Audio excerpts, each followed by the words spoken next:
जय श्री राम साथियों, logarithm classes में आपका स्वागत है। मैं गोपाल कुमार। आज के इस क्लास में आप class 10th NCERT math chapter number 7, chapter का नाम है कोऑर्डिनेट ज्योमेट्री। अब उसी को पढ़ने जा रहे थे हम। कोऑर्डिनेट ज्योमेट्री में एक्सरसाइज 7.1 में तो कहाँ तक हल हो चुका था? क्वेश्चन नंबर 5 तक हो चुका था। तो क्वेश्चन नंबर 6 से हमें कंप्लीट कराना है। और यदि आप हमारे चैनल पर नए हैं तो वीडियो को लाइक कीजिए, अपने फ्रेंड्स के पास शेयर कीजिए और चैनल को सब्सक्राइब कीजिए। तो क्वेश्चन नंबर 6 जो है वो हम रीड कर रहे हैं। Name the type of quadrilateral formed if any by the following points are given reason for your answer. तो हमें 4 पॉइंट्स दिए हुए हैं। इसकी हेल्प से हमें ये बताना है कि कौन सा क्वाड्रिलेटरल यहाँ पर बनेगा। ठीक है ना? तो हम लोग क्वेश्चन नंबर 6 की तरफ बढ़ रहे हैं। क्वेश्चन नंबर 6 में सॉरी, ये अच्छे से चल नहीं रहा है, दूसरा मार्कर चेंज कर लेते हैं।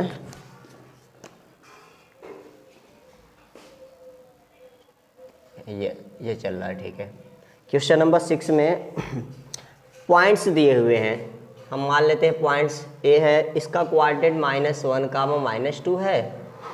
पॉइंट बी है, इसका कोऑर्डिनेट 1, 0 है। पॉइंट सी है, पॉइंट सी का कोऑर्डिनेट -1, 2 है। और डी जो है डी, इसके -3, 0 ये दिया हुआ है। ठीक है ना? अब इसमें हमें ये फाइंड आउट करना है कि कौन सा क्वाड्रिलेटरल बनेगा। आप जानते हैं क्वाड्रिलेटरल ढेर सारी टाइप के होते हैं, पैरेललोग्राम, रोम्बस, ढेर सारे होते हैं। तो हमें यही सब बताना है कि कौन सा क्वाड्रिलेटरल बनेगा। ठीक है ना? एक बार चेक कर लेते हैं, वीडियो प्रॉपर तरीके से रिकॉर्ड हो रही है। ठीक है, रिकॉर्ड हो रही है अच्छे से। तो देखिए, हमें क्वाड्रिलेटरल बनाने के लिए क्या करना पड़ेगा। देखिए, अगर रोम्बस है, रोम्बस की क्या प्रॉपर्टी है? रोम्बस में ऑल साइड्स आर इक्वल होते हैं। All sides are equal. अगर पैरेललोग्राम है, ये रोम्बस के लिए है, ये रोम्बस के लिए है। अगर पैरेललोग्राम हो गया, पैरेललोग्राम में क्या होता है? अपोजिट साइड्स आर इक्वल होता है। अपोजिट साइड्स आर इक्वल होते हैं। अपोजिट साइड्स इस तरीके से कुछ, अगर हम इसको ए बी सी डी मानते हैं तो ए बी सी डी के इक्वल आएगा, और ये जो बी सी है वो बी सी किसके इक्वल आएगा? ए डी के इक्वल आएगा। ये पैरेललोग्राम में होगा। और हो सकता है स्क्वायर बन जाए। स्क्वायर भी एक क्वाड्रिलेटरल ही होता है। अब इसमें स्क्वायर की प्रॉपर्टी ऑल साइड्स तो इक्वल होते ही हैं। स्क्वायर के लिए क्या होता है? स्क्वायर के लिए ऑल साइड्स इक्वल होते ही हैं। उसके साथ में इसके डायगोनल्स भी आपस में इक्वल होते हैं। हो सकता है रेक्टेंगल बन जाए, रेक्टेंगल के लिए क्या प्रॉपर्टी है? इसकी लेंथ और ब्रेथ आपस में बराबर होती है। ठीक है ना? आपको पता है ए बी सी डी अगर हम मानते हैं तो ए बी और सी डी आपस में इक्वल होगा, और ए सी और बी सी आपस में ये इक्वल होगा। ठीक है? लेकिन आपको ऐसा भी लग सकता है, ये तो पैरेललोग्राम में भी होता है। पैरेललोग्राम की एक खासियत बात है, पैरेललोग्राम में इसके जो डायगोनल्स होते हैं वो इक्वल नहीं होते हैं। यानी कि बी डी और ए सी डज नॉट इक्वल। ठीक है ना? ये आपस में इक्वल नहीं होते। लेकिन अगर हम रेक्टेंगल की बात करें, इसके रेक्टेंगल आपस में इक्वल होते हैं। ये हो गया। तो आपने जितने भी ढेर सारे टाइप्स के क्वाड्रिलेटरल है, हमने कुछ टाइप्स यहाँ पर बता दिए हैं। तो हमें इन पॉइंट्स की हेल्प से हमें क्या करना है, ये पता करना है कौन सा क्वाड्रिलेटरल बनेगा। इज दैट क्लियर कि हम क्या कहना चाहते हैं? ये देखो, पॉइंट्स देने का मतलब पॉइंट दे दिया, ये यानी कि पॉइंट ए यहाँ पर होगा, ए 1, -1, -2। बी यहाँ पर, सी यहाँ पर, डी यहाँ पर। तो हमें इस तरीके से, यानी कि ये क्वाड्रिलेटरल के वर्टिसेस के पॉइंट्स दिए हुए हैं, ठीक है ना, क्वाड्रिलेटरल के वर्टिसेस के पॉइंट्स दिए हुए हैं। तो इसी की हेल्प से हम लोग फाइंड आउट करेंगे। इधर इरेज कर रहे हैं हम।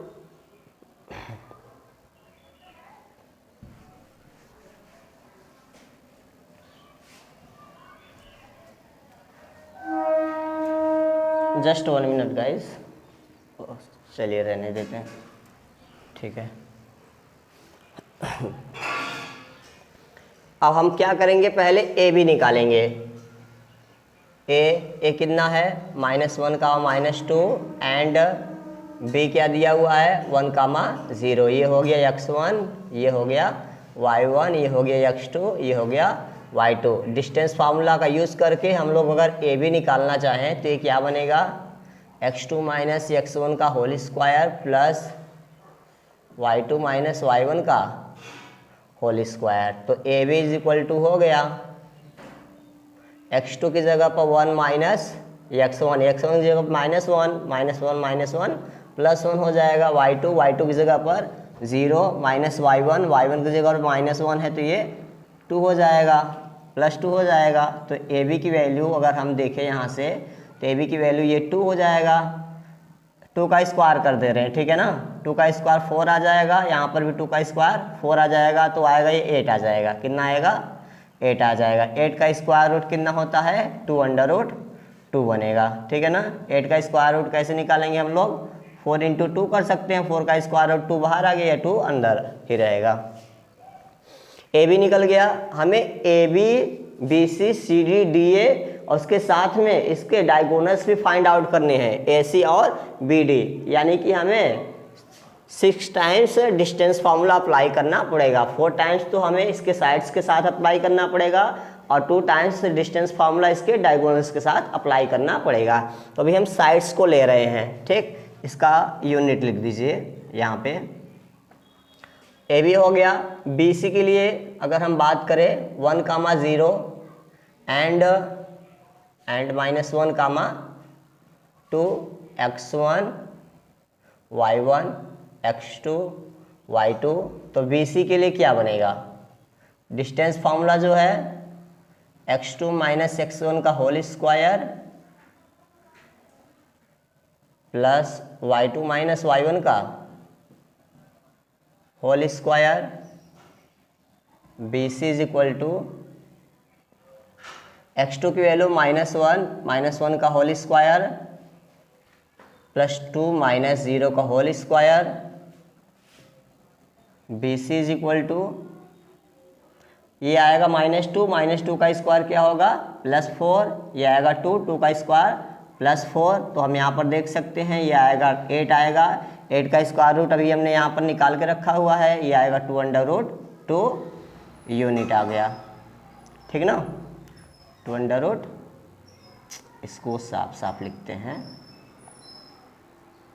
2√2 यूनिट। ए बी निकल गया।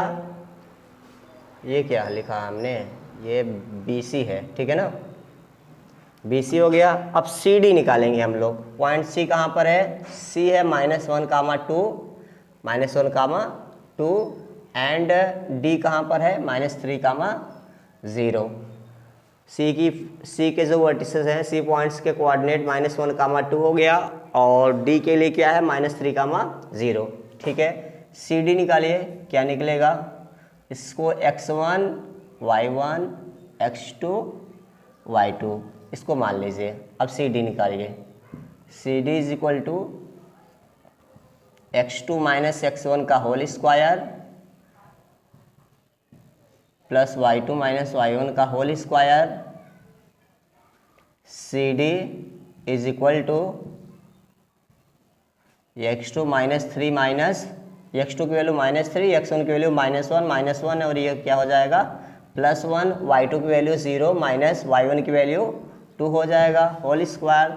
तो सी डी की वैल्यू क्या आ गई, ये -3 + 1 ये -2 आएगा। -2 का स्क्वायर कितना आएगा, -2 का स्क्वायर आपको पता है +4, यहाँ पर भी -2 का स्क्वायर +4। ये रिजल्ट क्या देगा, ये देगा 8 देगा।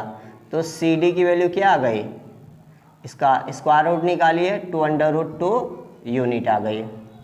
तो एक बात ये समझ के चलिए, A B B C C D ये सभी के सभी आपस में क्या हैं, आपस में इक्वल हो गए हैं। तो अब हमें इसके डायगोनल्स भी फाइंड आउट करने हैं बस, ठीक है। इतना स्क्रीनशॉट लीजिए।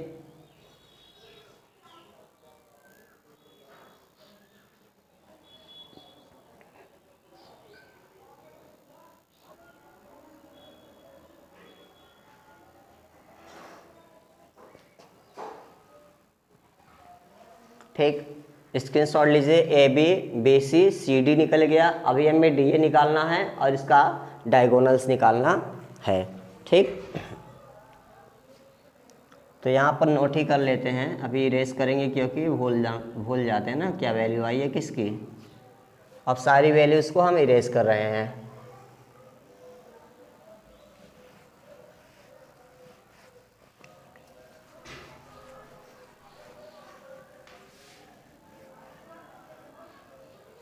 हमने क्या किया हुआ है ये भी इरेज करना है। तो ए बी बी सी सी ए हो गया था, A B B C C D हो गया था। अब हमें डी ए निकालना है। आप डी ए लिखिए या फिर ए डी लिखिए, आप चाहे जो लिख सकते हैं, ठीक ना। -3, 0 हो गया डी ए, और ए की वैल्यू -1, -2 हो गया। तो ये हो गया x1, ये हो गया y1, ये हो गया x2 और ये हो गया y2 हो गया। तो डी ए की वैल्यू क्या देगा, ये D A is equal to आएगा √x2 - x1 का whole square plus y2 - y1 का whole square. D A is equal to √-1 - x1 की वैल्यू -3 हो जाएगा, इसका होल स्क्वायर प्लस y2 की वैल्यू -2 - y1 का ये 0 हो जाएगा, होल स्क्वायर हो गया। D A is equal to, आप यहाँ पर देख सकते हैं 3 - 1 +2 आएगा, +2 का स्क्वायर, 4 यहाँ पर -2 आएगा, -2 का स्क्वायर +4 आएगा। आप इसका स्क्वायर रूट ऐड करेंगे 8 आएगा। अब स्क्वायर रूट निकालेंगे तो 2√2 यूनिट आ गई। तो A B B C C D D A सबकी वैल्यू क्या आ गई, चारों के चारों क्या हो गए, चारों के चारों इक्वल आ गए। तो या तो अब ये रोम्बस बनेगा या तो स्क्वायर बनेगा। तो हमें चेक करना है, डायगोनल से पता चलेगा कि ये रोम्बस बनेगा कि ये रेक्टेंगल बनेगा। Is that clear? तो इसके लिए हम लोग डायगोनल फाइंड आउट करेंगे। डायगोनल्स के लिए हमें ए सी निकालना पड़ेगा। पॉइंट ए जो दिया हुआ -1, -2 एंड पॉइंट सी जो दिया हुआ -1, 2 हो गया। x1 y1 x2 y2 AC is equal to हो गया x2 - x1 का whole square plus y2 - y1 का होल स्क्वायर, ठीक है। AC is equal to x2 की वैल्यू क्या दिया हुआ है -1 - x1 की वैल्यू -1, ये +1 का होल स्क्वायर हो जाएगा। अब ये y2 की वैल्यू 2 दिया है, y1 की वैल्यू -2 है, ये +2 हो जाएगा whole square. AC is equal to कितना आ जाएगा, AC की वैल्यू -1 +1, अच्छा देख लेते हैं कहीं फॉल्ट तो नहीं हुआ है, -1 - 2, ठीक है। C की वैल्यू -1 2, x2 -1 - x1 की वैल्यू +1 हो जाएगा, y2 की वैल्यू 2 y1, ठीक है। तो देखते हैं यहाँ पे ये तो 0 हो जाएगा, 2 + 2 कितना हो जाएगा 4 हो जाएगा, 4 का स्क्वायर हो जाएगा। तो 4 का स्क्वायर अगर हम स्क्वायर रूट निकालेंगे तो आएगा ये 4 यूनिट आएगा। ये डायगोनल है एक्चुअली, ठीक है ना, डायगोनल है। ये डायगोनल निकल गया AC। अब हमें BC निकालना पड़ेगा। B निकालेंगे तो क्या बनेगा 1, 0 एंड D निकालना पड़ेगा। D is equal to -3, 0 x1 y1 x2 y2 BD is equal to x2 - x1 whole square plus y2 - y1 का होल स्क्वायर, ये चीज़ हो गया बी डी, ठीक है ना। x2 की वैल्यू -3 माइनस x1 की वैल्यू -1 का होल स्क्वायर प्लस y2 की वैल्यू 0, y1 की वैल्यू भी 0, ये तो 0 है। बाकी बी डी के लिए अगर हम बात करें तो यहाँ पर -3 -1 मिलकर के -4 हो जाएगा, -4 का स्क्वायर 16। अगर हम इसका स्क्वायर रूट निकालेंगे तो ये आएगा 4 यूनिट। एक्चुअली ये +-4 एक्चुअली ये +-4 आता है, ठीक है ना। तो +-4 से हम लोग +4 कैसे लिख देते हैं, चूँकि ये डिस्टेंस होती है, लेंथ होती है साइड की, इस वजह से हम यहाँ पर निगेटिव वैल्यू नहीं लेते हैं, पॉजिटिव वैल्यू लेते हैं। जस्ट 1 मिनट, कैमरा चेक कर लेते हैं। तो कैमरा प्रॉपर तरीके से काम कर रहा है, बस वही चेक करना था। तो यहाँ पर हम लोग देख सकते हैं, इतना इरेज कर देते हैं, इतना जगह हमें चाहिए इसका कंक्लूज़न लिखने के लिए, ठीक है ना। A B = BC = CD = DA, ये कितना आया था 2√2 यूनिट आया हुआ था। और इसके डायगोनल्स ये साइड हो गए। अगर हम डायगोनल्स की बात करें, डायगोनल्स में क्या क्या था, इसके डायगोनल्स में अगर हम देखें, इसके डायगोनल्स में AC था और BD था, ये आपस में कितना आया है 4 यूनिट आया हुआ है। Is that clear. तो हम लोग यहाँ पर देख सकते हैं ऑल साइड्स और and diagonals are equal. Here we can see, here we can observe that all sides इधर कॉर्नर तक दिखाई दे रहा है कैमरे में, all sides, ये लिखा हुआ all sides are equal and its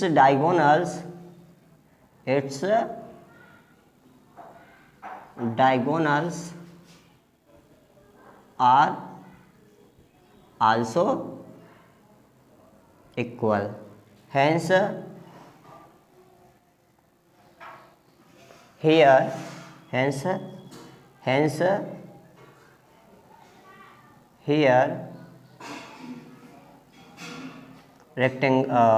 square is formed. Hence here square will be formed. All sides equal है और इसका डायगोनल्स इक्वल है, तो इस वजह से क्या हो जाएगा, स्क्वायर बनेगा। क्या बनेगा, ये स्क्वायर बनेगा, क्योंकि हमने पहले से ही प्रॉपर्टी बता रखी थी स्क्वायर की, स्क्वायर में ऑल साइड्स इक्वल होंगे और उसके साथ में डायगोनल्स भी इक्वल होंगे। तो यहाँ पर हमने ऑल साइड्स देखा, चेक किया, निकाला, तो ऑल साइड्स इक्वल हैं। अब इसके डायगोनल्स को चेक किया गया तो इसके डायगोनल्स भी क्या हैं, आपस में इक्वल हैं। तो ये क्या बनेगा, क्या बनाएगा, स्क्वायर बनाएगा, ठीक है ना। Is that clear. तो इसको स्क्रीनशॉट लीजिए।